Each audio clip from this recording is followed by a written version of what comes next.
All right, hello everyone. It's mysticjuicer back with some more Codex action. This is round 4, the final round in Swiss before the cut to top 2 and grand finals. Spoiler alert, if you've been watching the other videos, I do not make it to grand finals. One win so far is not enough to put me in contention for either of those. This is sharpobject on the left playing mono black, and me on the right again playing finesse, law, and present. This is worrisome. It's worrisome. I definitely did not want to deal with Vandy in this tournament. No one ever does. Vandy is a very, very, very powerful hero, perhaps the most powerful aggressive hero in the game. Incredible stat line. Again, this is like combat hero 101 stat line. This is slightly better than Grave stat line. So Calamandra has the same thing. You know, they max band at 5, so all of my heroes do the same. But look at that. Look at that mid band. You know, immediately goes to 3/4, and at max band goes to 4/5, and you know, has spark shot the whole time. And most importantly, perhaps, is the max level. Being able to use that max level ability of giving a unit of yours advantageously +2/+2, while not as advantageously giving it to your opponent, can really turn the early game where you're struggling to put together a board and that sort of thing, really turn it in the Vandy player's favor. And then after that fact, every turn that she remains alive is a turn where she can pay 1, tap, discard a card, get her ultimate spell, and immediately play it. And her ultimate spell is no joke either. So it does rely on having another hero in play, and it does remove all the units you control from your board, but it also turns all of your heroes to max level. So Vandy obviously is already there. You put +1/+1 runes on each of them, so they get even more powerful body-wise. They get readiness, then they're invisible until they leave. So really, really, really hard to deal with. Even just one hero getting max banded in this way can be impossible to recover from. 2 will definitely be too much.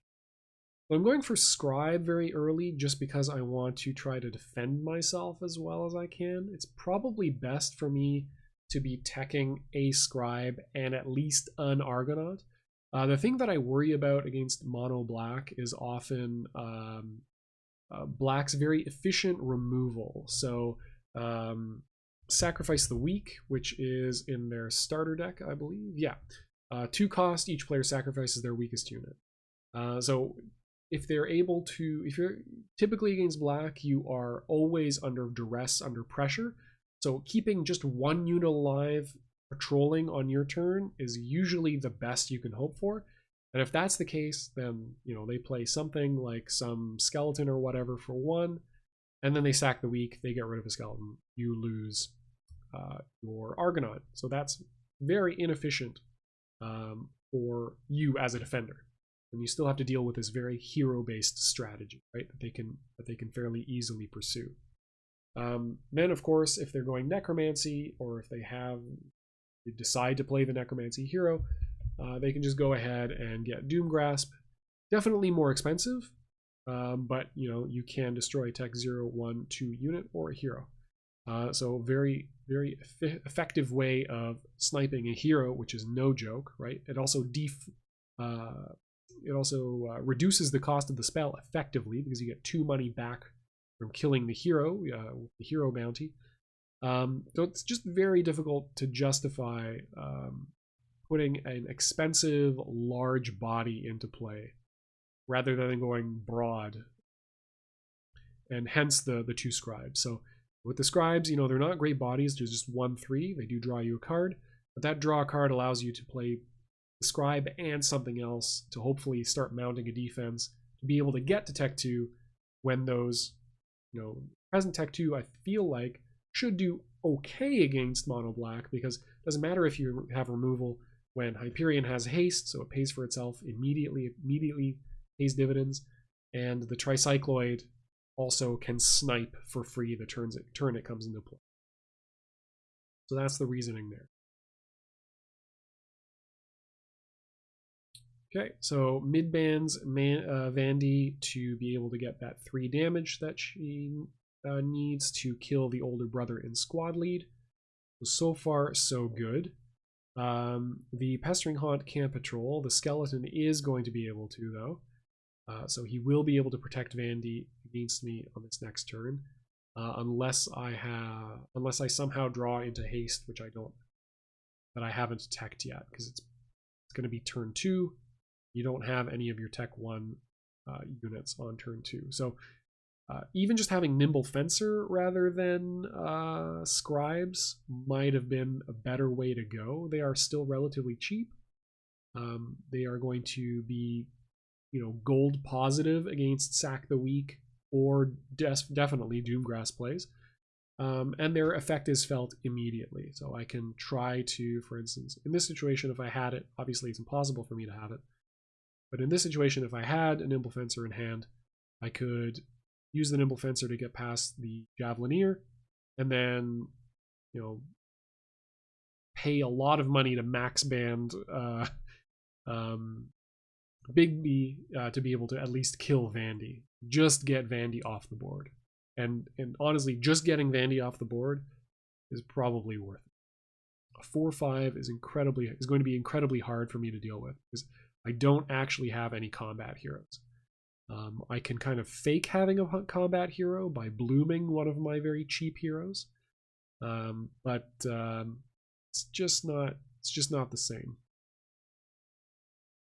Because even at a max banded bloomed any one of my heroes is still just a 4/5, and that's not enough damage on its own to kill Vandy in one shot.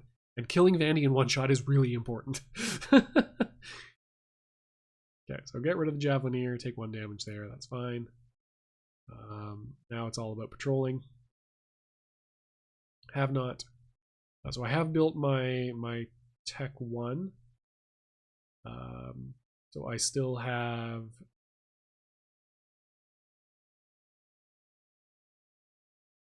Actually, I should have a fair amount of money left. I would have had 6 at the beginning, I had 4 money left, yeah.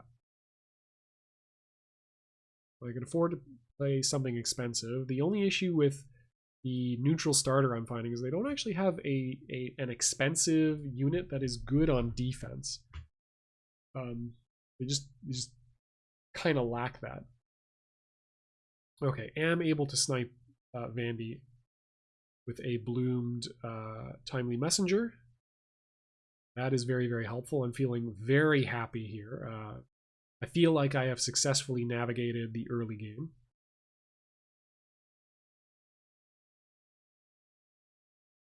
And now it's just a matter of can I turn this board advantage into something more permanent. So I'm going down on cards, discarding 2, should be drawing 4.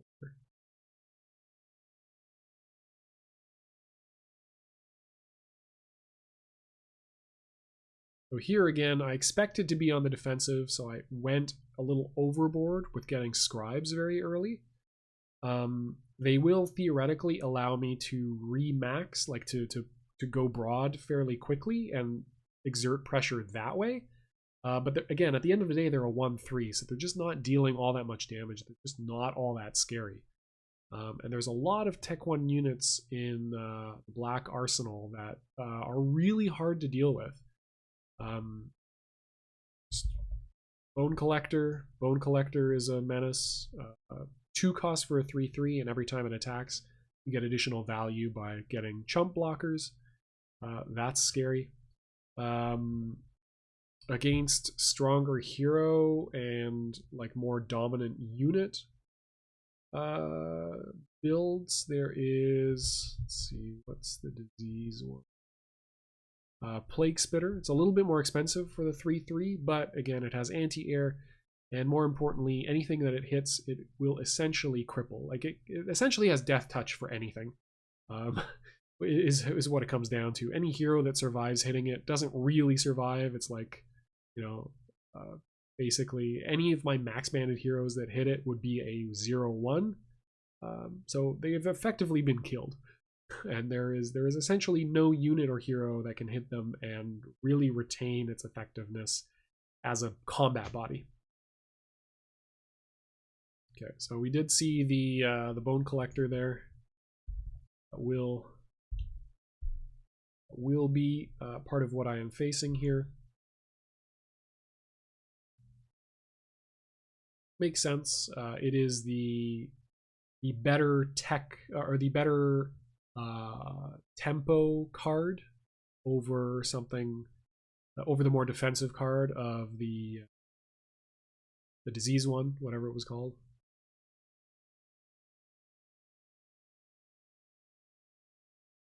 Since you get more value out of attacking with the bone collector, you want to be playing it if you want. Okay, immediately puts Garth out and uses Garth's ability to put a skeleton into play. Garth, definitely not a combat hero, kind of a weak body generally, but has a really, really good max level ability, allowing you to, you know, get a 3/4, which is great, but also just for free, you know, essentially the money you spent on maxing him gets you a free unit out of you that you have just teched that turn. So very easy to line up his ability because you do tech the end of your opponent's turn. So you can always have something in your discard pile to grab for him.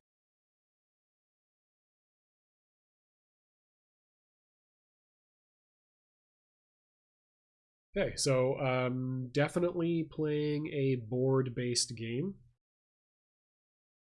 And I'm going to have to find some way to get to Tech 2. It's just going to be the way it is. So unfortunately, it went the exact opposite direction that I needed to, teching Double Scribe. And again, is a warning to everyone. Unless you really, really need two of the same card, maybe consider getting one of something else. Okay, so there's the Scribe. It at least is card neutral. Had I the money to play infinite of them, great. Fortunately, in the early game, and especially as a multicolor with that multicolor penalty of, you know, the first building that you build, either add-on or tech building that you build costing 1 additional money, that's a pretty big impact. Pretty significant. Just counting out the cards that are left for me to draw, because I have started teching Tech 2 stuff, so I want to make sure that I don't draw into potentially any of that Tech 2 stuff. I'm going to draw exactly however many cards I have remaining in my draw. It is, I mean, potentially, in theory, it's minimized, like the impact is minimized to me because I can use Big B on this turn to stash. But it's not this turn that I'm worried about. It's the turn after, where I have potentially drawn into Tech 2 stuff. And then if I lose Big B, then I also lose the ability to hang on to the Tech 2 unit.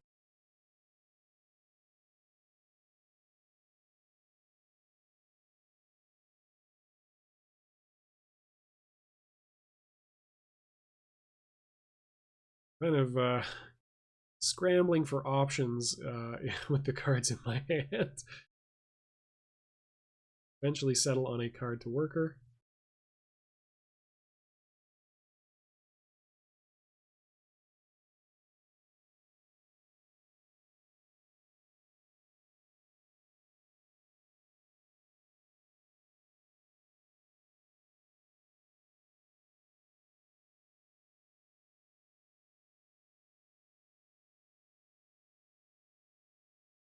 Okay, wither the skeleton to get rid of that.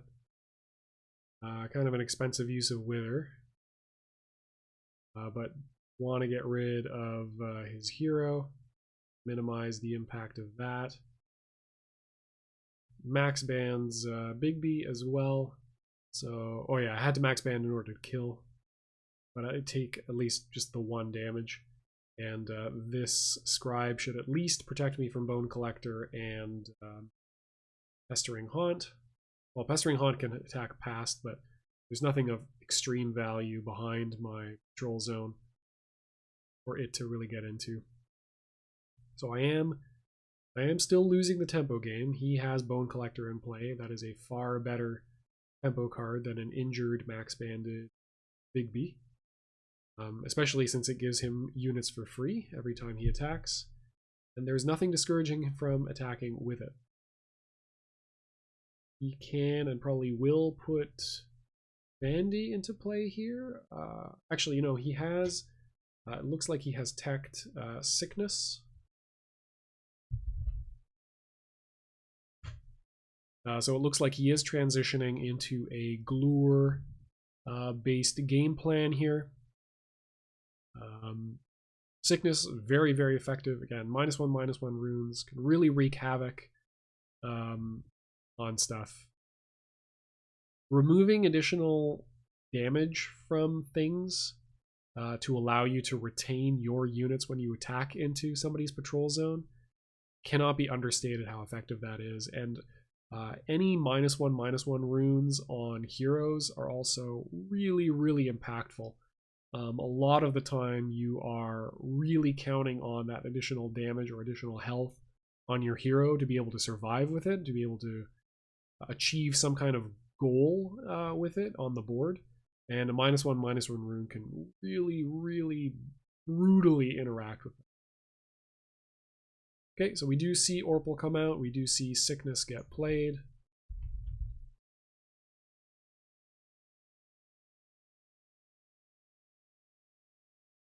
He is fairly expensive to get to his mid-band, but once he gets there, hoo boy. Yeah, putting additional -1/-1 runes by sacrificing skeletons is absolutely disgusting. You might say it's sick. Hey! Yeah, it's going to be really hard to deal with.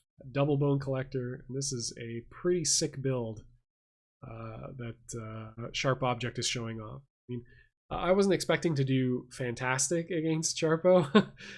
He is last year's FSX Codex Grand Champion. Yeah, he's definitely, you know, he's playing a very good Codex. Anything with Vandy in it is pretty good. And he has a lot of experience playing Mono Black. He played Mono Black and won last year's FSX with it. So he's very, very comfortable playing this particular build, which counts for a lot. He was actually out loud talking through like what he would be worried about in each of kind of the Tech 1 slots for all my colors, which I can't even do offhand for most colors anyway, to give you a sense of the level of the experience differential between the two people playing right now. And once again, he is playing that very slow and steady, methodical, board-based game plan. I am sitting on 1 hero, and he has 2 tempo-based units, which are 3/3s, which give him additional units. He's got all the fodder he needs to activate Orpal in his mid-band and make him all that much more effective. Even with the scribes that I'm playing, I'm still on low hand. And at this point, I think I feel too pressured to go to Tech 2. But I think that's actually incorrect. I should still go to Tech 2, and I should just patrol in such a way that I protect my Tech 2 as hard as I possibly can. Losing a hero here is far less damaging overall than losing my ability to play those valuable tempo-based Tech 2 units. So I should be absolutely prioritizing my Tech 2 over anything else here. I don't really need to play much of anything else. I can choose to go for a Heroes Hall just to have that. No, okay, I still needed to worker. So never mind that. But yeah, just playing everything I can possibly do out of my hand, and then patrolling as effectively as I can. So putting Scribe in Squad Leader is probably a mistake. It is just too easy to completely remove its attack value, and any damage I can deal to his units at this point would be pretty valuable. So I'm hoping that I actually patrol Big B in Squad Lead. He is right now a 2/3, but even another -1/-1 rune would at least only reduce him to a 1. It's still deal 1 damage to at least one other thing on his board, and that could end up being some help.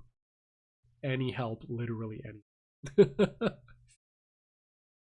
Yeah, so I think unfortunately that's a bit wrong. I could get a little bit more value out of this board, which I am going to lose all of. I've already decided in my mind that I'm going to lose everything that I have on the board right now. So patrolling a little bit more effectively, probably the right way to go. Might even be better so what's a better patrol? Big B in Squad Lead, and then Scribe in Elite. So I at least, again, even if -1/-1 tokens come out, it's at least 1 point of damage that I'm doing. And then definitely Timely Messenger in the Scavenger position to get that additional draw. At this point, I can also start thinking of teching Judgment Day, so that I have something to fall back on. Since I've essentially already lost the board, I might as well start preparing to at least reset it to neutral. And because, as soon as you have 10 money, you can put Big B into play and play Judgment Day from an empty board. I should be preparing to do that as soon as I possibly can.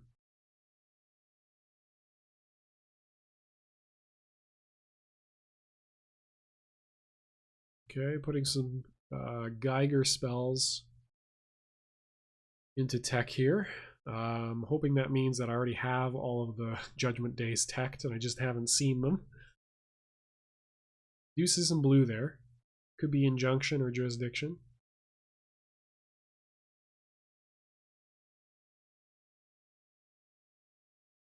Which at this point, it's fine. I don't need Judgment Day in my hand because I'm not going to be able to keep it. I'm not going to be able to summon Big B next turn, so I can't stash it. So it's irrelevant that it would be in my hand anyway.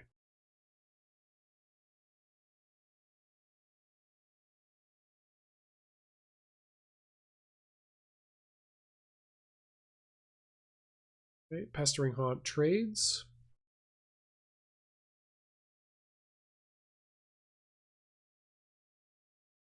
Got another sickness, so he's going to be able to neutralize my Scribe and take it out with a single Bone Collector. Also going to allow him to, well, he always would have been. I don't know if Sack the Weak was the more effective play there, given sickness in hand. Okay. Probably fairly indifferent to those two options anyway.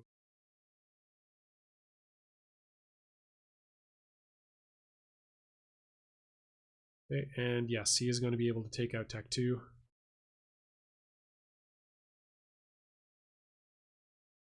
And Orpal is now at mid-band. So I should be trading out at least one of those teched cards for a Judgment Day. At this point, I might as well, if I haven't already, put both Judgment Days in. This is going to take a lot. And this really illustrates, I think this game more than anything else, really illustrates kind of the fundamental weakness of this codex in not having cards that are effective against strong hero strategies or strong hero builds anyway. Fighting like using units to defeat heroes is all well and good, but it does. I need to have my Tech 2 building to be able to do that effectively, and I just am not able to weather. I mean, it could be some tech decisions, definitely. In this case, tech decision definitely comes into play. Not going for Argonaut, at least fairly early on in this game, definitely cost me something. Then again, it's possible that he's had Doomgrasp the whole time, just hasn't shown it because he hasn't had to. But at this point, I'm just making plays to survive, and Orpal is, he's not by any stretch the combat hero in Mono Black, but he is pretty effective at being effective, like at throwing his weight around. And mixing it up as a patroller and as an attacker. So whereas Mono White has a couple of different anti-hero plays in terms of Snapback, which is very effective. Graves Max Band, which is relatively cheap to get, and can be very frustrating and stymieing to deal with. Past having Origin Story is also very effective in discouraging large hero plays by threatening that, like, invest all the money you want in a big hero, but I'm just going to send them back to the command zone if you do. So it can be that kind of it's always in the back of your opponent's mind, or it's entirely possible that I've just through my own mistakes, kind of misplayed the early game badly enough that I'm not in a good enough spot to deal with this. So yeah, Death and Decay comes out because we do have a max banded Orpal. And man, what an ultimate spell. 8 money, but worth every penny. All opponents' units and heroes -3/-3, and 3 damage to all their buildings. So it clears my patrol zone, and then he's also going to be able to take out both. So not only the tower, but also both of my tech buildings. And effectively set me to 7 hit points, or 8 hit points. 8 hit points on base, and can't play Tech 1 or Tech 2 units this next turn, which is pretty brutal.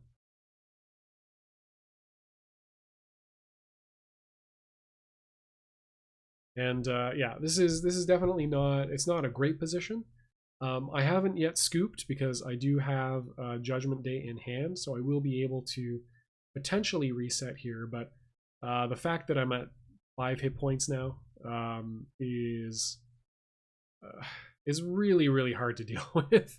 There's effectively an incredibly minimal amount I can do to try to get back in this game. It has to start with Judgment Day, and it very much counts on Sharp Object being mistiming his draws. If he gets an empty hand, like a dead hand, or not particularly an effective hand on this next turn, then maybe I have a chance to kind of crawl back into this game. But again, taking out both Tech 1 and Tech 2 on the same turn is doubly brutal, because this turn I rebuild Tech 1, then I have to wait the next turn before I can rebuild Tech 2, and that's assuming he doesn't take out Tech 1. So yeah, tough place to be. My only saving grace is he doesn't have access to Garth right now, which means he doesn't have access to Doomgrasp. So he at least semi-honestly has to take care of Big B in Patrol. But it is still going to be very difficult.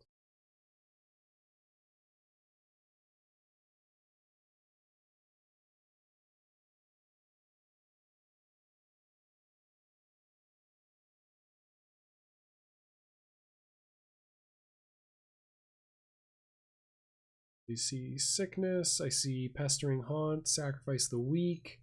So luckily, you know, Sacrifice the Weak's a dead draw. Pestering Haunt is maybe effective, I'm not sure. I think at this point, if I'm him, I just go, oh, okay, well, I'll build a Heroes Hall and I'll go to Tech 2. And the turn after, I will threaten maxed hero shenanigans. And yeah, just very, very well timed on Sharpo's part. Like, I definitely feel the difference in experience and skill. You know, playing against Sharp Object in particular. Maybe it's just more apparent in a tempo-based game plan like this, but like, you know, the timing of getting Glur to max band right at the, or Orpal to max band right at the right point, so that you have Death and Decay, like teching Death and Decay early enough that you will get it just as a part, like just teching one Death and Decay just on the off chance that you will have a max banded hero at such and such point in time is still something that I'm working on, like internalizing properly. I still have a difficulty thinking through when to add spells to my codex.